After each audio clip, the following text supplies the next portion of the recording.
yam nuai ta pot mayam ma koi tholakani hara thoe tholakani makha aduga adum haina adum yengsin da ba aduga amuk chu nuai ta ba thodo ma thoe sini ai koi gi ja thengri ba pot se koi gi kolan ko jim gi ha ba tare kanu gi jaga thoki bodu gi mari ri la bani mathang thau thajin phatok phajin la tawraba matungda semina gi matungda koi taruk ta mai ka lem ho bani hoi adu exchange tawna gi wafam lak bani anyway tara mari thadu ye taruk sina phange yamna adu ni nuai ta ba ha ba tare koi gi civilian maya mama sum sizilakpa aduga hoji lai ba position je no one is safe in the state of Manipur ko kan amata safe oi di hoji khoina yenga dause cham mi sing mayum da leijaba natraga lining a leijaba boiro ma boiro adum kan masi at any time kan sai gi magi matam lakpa gain haina bado ata adum sibagi phibam ma leiba matam lakpa lakta bagi nata anywhere any place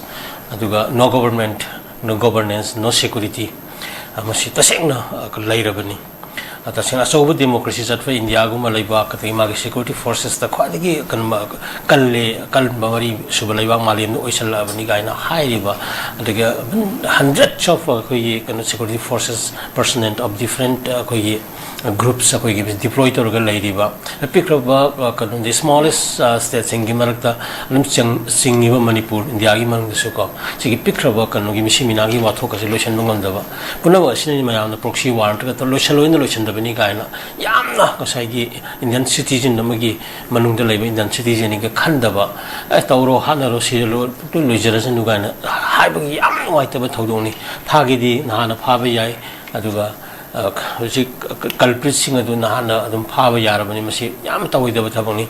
aduna adugumiti nuaite then adu gi rims ga mayam thomjal liba sibak sang taw ta bani mayam gi pendaba magi mari mata si mayam sing adu si bai base adu matik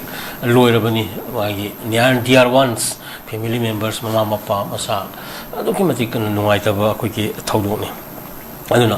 hariba mayam sing ase koi sida koi the history of Manipur la bani koi since 1950 when Manipur was annexed to the Indian Union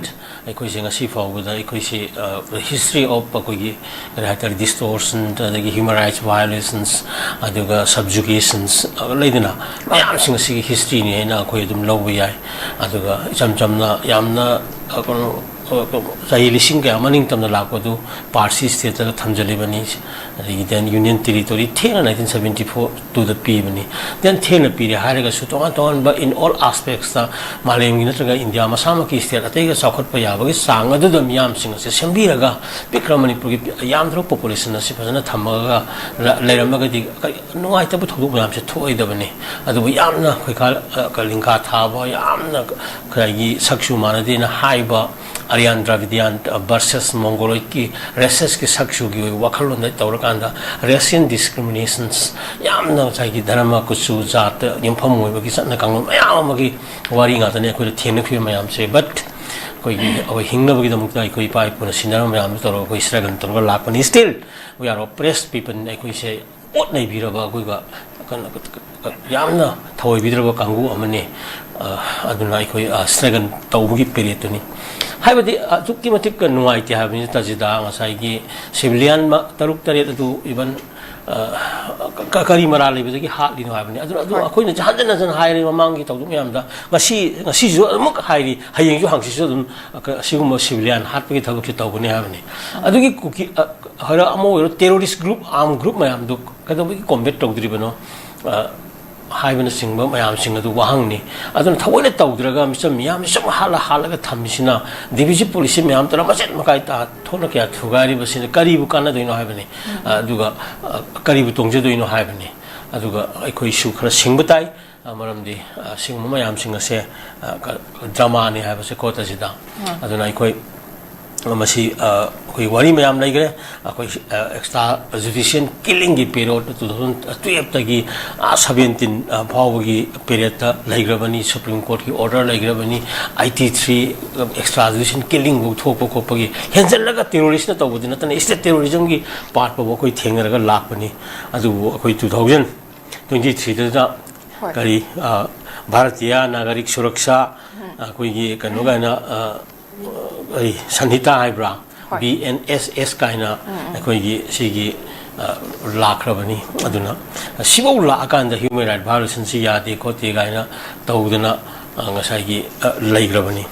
aduna hariba ma BNSS ta yauriba section 103 ga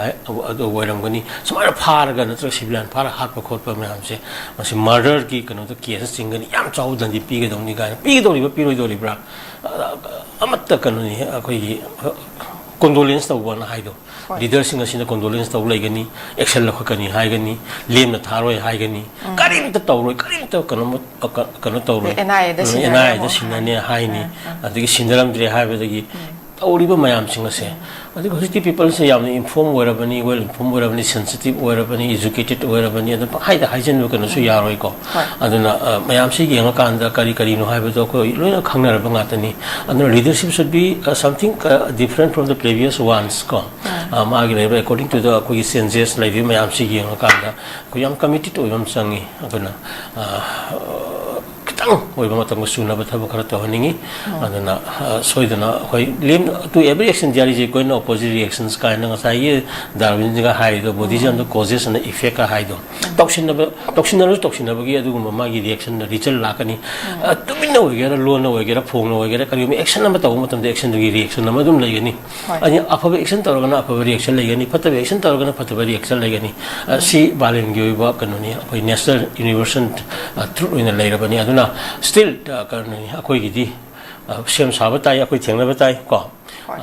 asai gi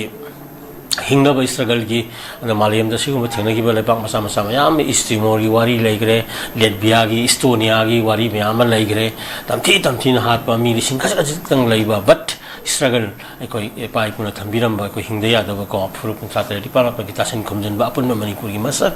ekoi na laiba mayam singa se ekoi na kahendana laira kan da laimini ba mayam singa se sina laimina ba gi pot asida thengna pa sapu ko di makte ekoi hojik thengna ba sem sa ba ta bani mai laina ba ko gi CSO adagi kai mayam singa se khara tang ka intellectual academician toina haijaba do thaba khara tawningi akoi na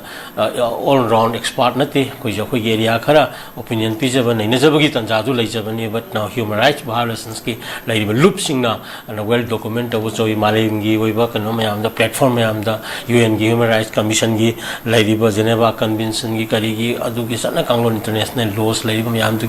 international humanitarian laws gi kari gi mari leina ba mayam singa sida work to be but then CSO human rights ki like mayam singa sina well documented or ga matang suna na heng masit athab sangi aduna lem na di mangoi malayam gi miyeng su yam section yeng bani maramduna ekoina kan struggle si ekoi taubutai koi hingbutai aduga ekoi kanoni kata condolence tor kan da natra kali koi eta wai kar haijal la ka eta kado tawdi yaroi action je low hai bani da tang miyang gi dam ta lai raga di miyang gi ni haraga di miyang gi mingda kan mingchat phangaga di natra sen thum natra kari gum khara magi position ma phange khara ga di miyam du gi dang kari gum khara taw hai bani da taw mayam sing mar se da koina any atop sum taw le raga apha bani taw raga yaroi hai bani sona ganda nakanda no aim tora kanda na aim tora thamaga yen thongo pizabadu yaroi haibani da khwadi gi maru di human rights haibani da right to life haibani da sai gi piri ba kan even Indian constitution ni ko haiba siba ya po sibu sirga di karibu kana to ino haibani da adana misi mina micham miyang gi punsi anytime siba ya ba kana mata security di lisalaktra ba hekta siba ya ba gi phim ma le ra kana si to ba lambi sem ba thong sem ba kaina tawra ga fa ba thabak ni gaina kana na count to ino haibani da aduna yan han ma tab da shanti gi ji purak na ba hona ba in the meantime side na kana gi development to ya da ba mayam sing du gi leba ke administration khara pai ba maruina hojik lai ba ka sai ki kai do manipur ma gi manung da mi kano mayam sing se mitok khantok pa lagi kan sai gi kan yellow fruit mayam gi tasan khomjin ba hai ba sing asi constitutional right ta kari to ya ma to ya sida work to ka na maroina shanti ya da ba sing du ko para tam bina bagi adu action taken du ne ba hausi tar ka lai ri ba se anyway sudok tok dre hare ga su misam miyam gi oi ba kan mayam sing yam elect ba sangi CSO NGO lai lo mayam sing asina sam na half hearted li kari khoi to dia ban te to ri to bu di hena am struggle to ga malen to gi ba ngak tani maramaduna akoina akoi adum let be तौजनो हाइब तारे उपालिटी को appeal तौब नतना but अखोई मैम पुंजलकांदा अखोई हिंगनुलबा अदु जस्टिस फंगनबा तोंगा तोंगान उपायसिंग अदुदि अखोई सिनलब होनसिना थमगेको होय थागचर जा मखाताना लाक्चबदा हाइरिबा थौदोक सिगा मरी लेंगना हाइते अखोई UNC ना अखोई 14